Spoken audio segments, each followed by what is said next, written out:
Welcome to Chat and Dish. I'm Casey Quaretti. Today I've got a real treat for you pate lovers. I'm going to show you how to make a traditional country French pate that's perfect for holiday entertaining. Oh, and I've adjusted the recipe just a little bit to make it super easy to prepare here in our American kitchens. 3/4 cup of cognac needs to go on top of the stove over low and reduced to 1/2 cup. Be very careful if you're using a gas stove top. You certainly do not want to catch those cognac fumes on fire. Mince 1 onion. You should end up with approximately 1 cup of minced onion. Simply saute your minced onions in 3 tablespoons of butter over medium heat. This is what the onions look like when they're soft and translucent. See, you can actually see the pan through the onion.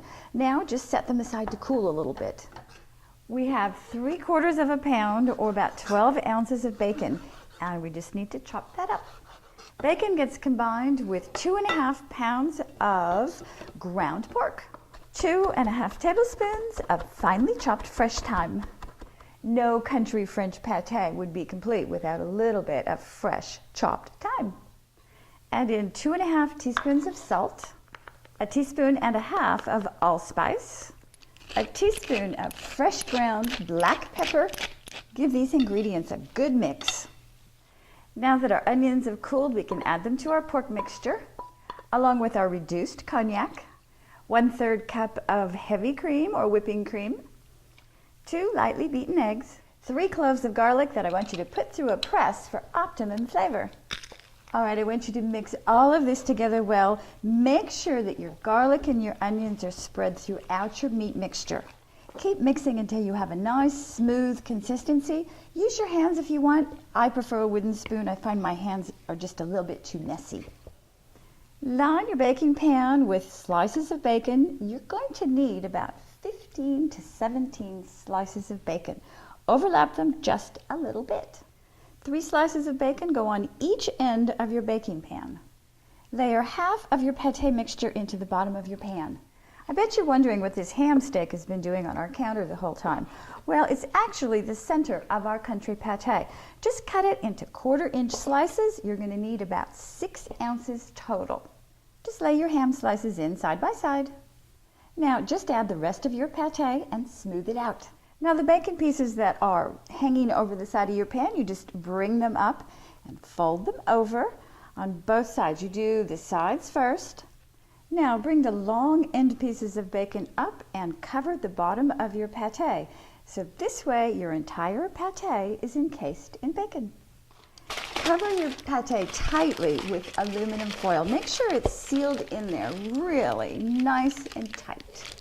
Place your pate into a roasting pan because we're going to bake this in a bain-marie, which simply means a hot water bath. Once your pate is in the oven, fill your roasting pan with boiling water. Our pate is in the oven on the lowest rack available. The oven is preheated to 350 degrees. It's going to stay in there for 2 hours and 15 minutes or until the center temperature reaches 155 degrees. When the pate comes out of the oven, take it out of its hot water bath, set it on a rimmed baking sheet, and weight it down with a couple of nice big heavy cans. Then it's into the refrigerator for 24 hours. To make it really easy to unmold your pate, all you have to do is set it in a pan, fill the other pan with hot water, let it sit for 2 to 3 minutes, and it'll come right out. First time I ever had country pate was at this wonderful little restaurant called Master Geranium in a very tiny little village called Opio. We were there, my daughter was with us, she was 3 years old at the time. I ordered pate to try. I had a bite, I gave her a bite to try. She ate the rest of my pate. Absolutely adored it then and still does today. Oh wow, look at this. Oh, it's perfection. I can't wait to taste it. A 1/2-inch slice is a perfect size serving. You know, every time I have pate, it reminds me of when my daughter was really little, and I miss those days terribly, but at least I have pate. Oh, this is absolutely fantastic.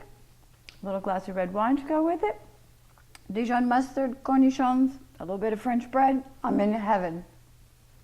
Okay, on this country pate, you can figure it's going to serve about 20 people. That's 1 slice per person, unless of course you're like my family where everybody wants 2 slices, then it's only good for 10 because it's so delicious. fabulous. Okay, since we did appetizers for the show today, I thought shout-outs should be desserts.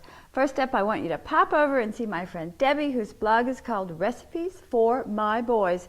And she shows us how to make, get this, double dark chocolate banana cake. It's easy as anything to make and absolutely delicious. So get your dessert on over at Recipes for My Boys and say hi to Debbie while you're there. Okay, second shout out is not only chocolate, it's also French, and it's from Miss Delish. She's showing us how to make chocolate butterscotch pâte de crème. A pâte de crème is really like a chocolate pudding. Oh, it's absolutely fabulous. Don't miss out. Stop over to Miss Delish and check out chocolate butterscotch pâte de crème. I would love it if you would leave me a comment and tell me how you like the pate. And in the meantime, thanks for visiting. Until next time, I'm gonna miss you. Cheers.